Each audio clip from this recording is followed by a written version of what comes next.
Welcome to Gamers Platform. Oh.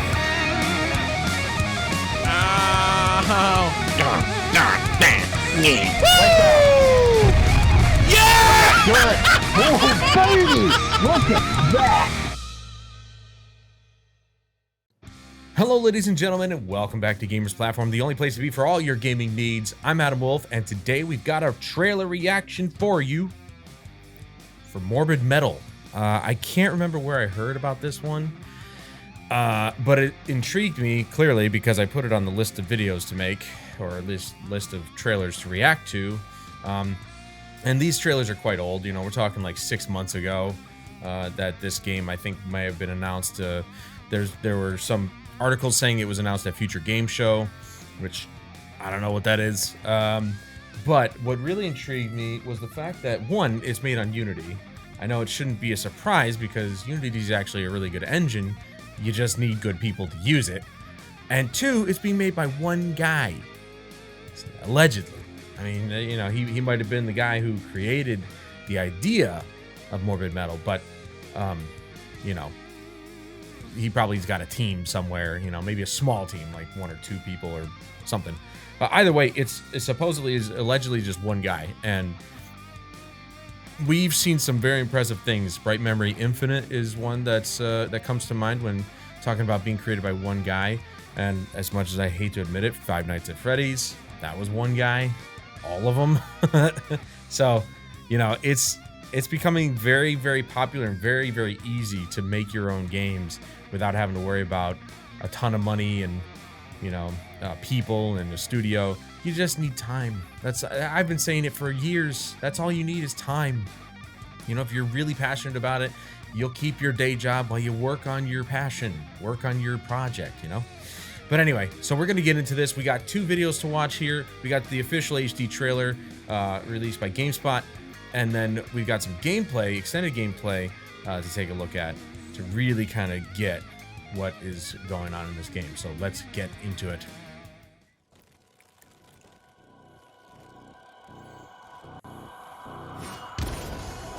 Whoops. It's very Buster Sword of you. Oh, yeah. Nice.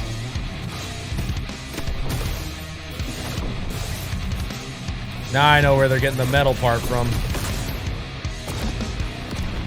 I'm not gonna lie, this looks like Unreal Engine.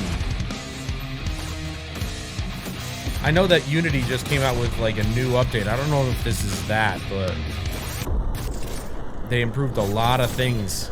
That was cool. They improved a lot of things about the engine, and it's starting to look really good.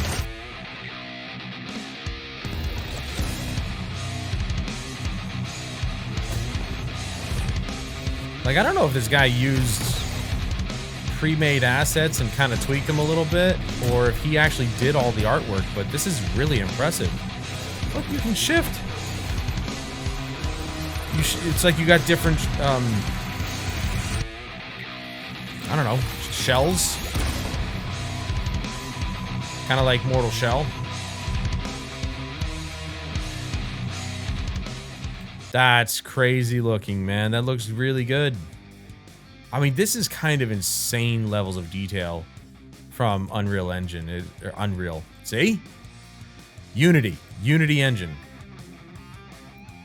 Like I said, they came out with an update recently, or at least they said that they were coming out with another, or the newest iteration of it, and it looked very impressive. You know, we're talking more real-time, you know, real-time ray tracing features and everything like that being implemented into Unity, but this is on a whole different scale of, like, from what we've usually seen with Unity, which is like little like side-scroller pixel art type games, probably because people look at stuff like this and like, man, I could never do something like that. Well, apparently you can. One guy is doing this. This looks very impressive, very fleshed out so far. I like the environments and everything, very post-apocalyptic as usual. I like the fact that, I mean, look at the lighting, man. That looks so good. I like the fact that you have different, like, well, I'm just going to say shells, because it reminds me of Mortal Shell. I haven't played that game yet, but the idea is there. You have different types of shells to do different things. So that's pretty cool, and you can swap between the mid combat or just mid jumping if you want to get crazy with it. Looks like it maybe takes place somewhere in Asia, Japan, or probably Japan. I don't know. We'll see. That's really cool. That looks sick. But now we're going to take a look at some extended gameplay on this YouTube channel. This is Wild Gamer SK. Never heard of him before, but hey, he's got the extended gameplay, so we'll see what he's got here.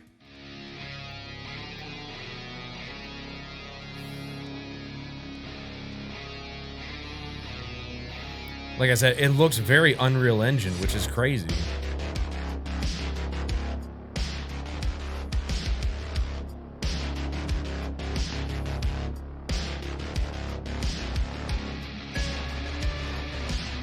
It's weird how this YouTube channel has this footage. I wonder if they just took it off of somewhere. But this is just showing off the development, which is something even AAA developers can take note of, by the way. It's okay to show a game that's broken. We all understand this. See?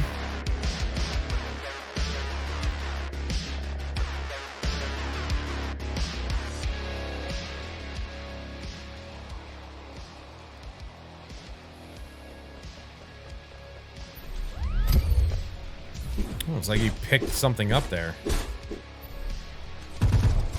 Oh, you could basically take a shell. Did that say placeholder on the back? That's hilarious. Yeah, it is. It says placeholder. That's funny. Yeah, it's probably some basic thing, but like he literally picked up like an enemy's body and is using it as his own shell, so to speak. That's pretty cool.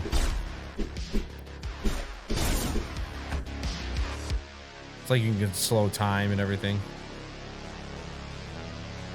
or at least, you know, perceptively slow time.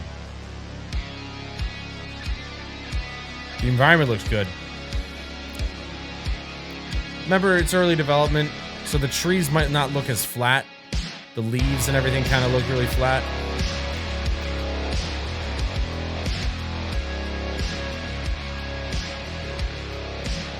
I do wonder if he's maybe outsourcing the soundtrack, though, for the game, if he's going to have one.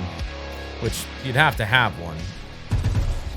I guess you really don't have to have one, but, you know, there's tons of people who love what they do and are willing to do things for just purely for exposure rather than money, you know, like this guy, he's spending probably all his free time doing this while working a 9-to-5 job and just getting to it whenever he can. He's gotten this far. I don't know how long it took him. With the way that game engines work these days, it wouldn't surprise me if this was as easy as Unreal Engine is, which is node-based programming. You got one node here, you attach them, you say this does this when this action is performed, and there you go.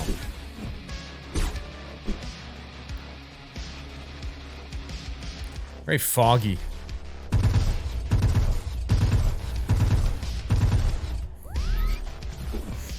But this is the kind of stuff we need to see more of, you know, just development.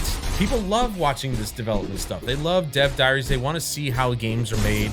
If they've never been involved in making a game before, it's always interesting to a lot of gamers to see how their games are made. You know, I guess technically you could be objective about a game and how it is, you know, how it runs. Well, how it runs is basically just, that is what it is. So he calls them characters, but that's really impressive. 3 active skills. Switch between characters and use skills to slaughter enemies with powerful combos. So you can combo skills from each type of shell.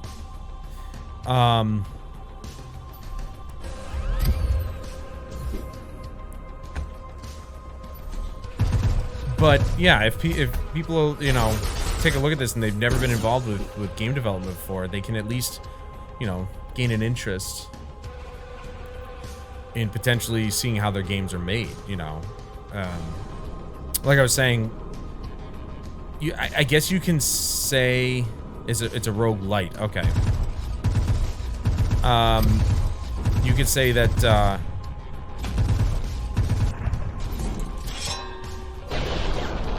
you know, games can be objectively looked at, and you can determine by what is presented to you. Okay, I think this is the trailer again.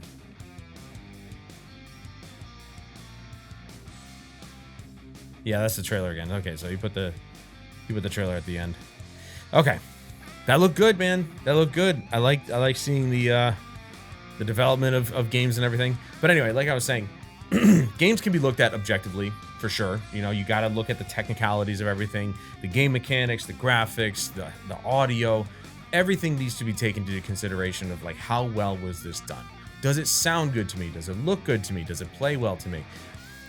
But I also think that there's a certain level of subjectivity that needs to be taken into account. Every player is different. People like different things.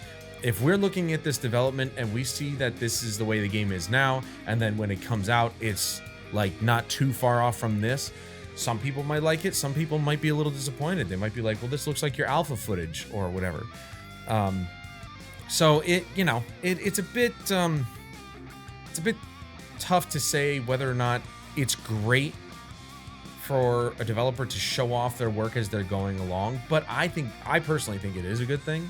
And I think a lot of other personalities, you know, content creators would agree with me with the fact that we as gamers want to see our products do well. We want to see games succeed, especially games that, you know, look really good like this, and we're really excited for it. When a developer goes out of their way to show us the process, we gain a wider appreciation for what it takes to make the things that we love to play. And so I think this is really great that this guy is just like, here's how I'm doing this. Here's what's worked on right now. And he's not giving a release date yet, which is good. Don't give a release date. Build some marketing around it. YouTube is free. Upload your videos to YouTube. Get some buzz going, and you know, we're talking about it. So obviously there's some interest, and I'm certainly interested. This looks pretty awesome. But what do you guys think? I'm actually interested to know what you guys think about this this trailer and this gameplay. Does it look good to you? I mean, we found out a little bit of extra information. It's a roguelite, so if you're into that type of game, this might be right up your alley. But I can't wait to see more from this gentleman and or lady.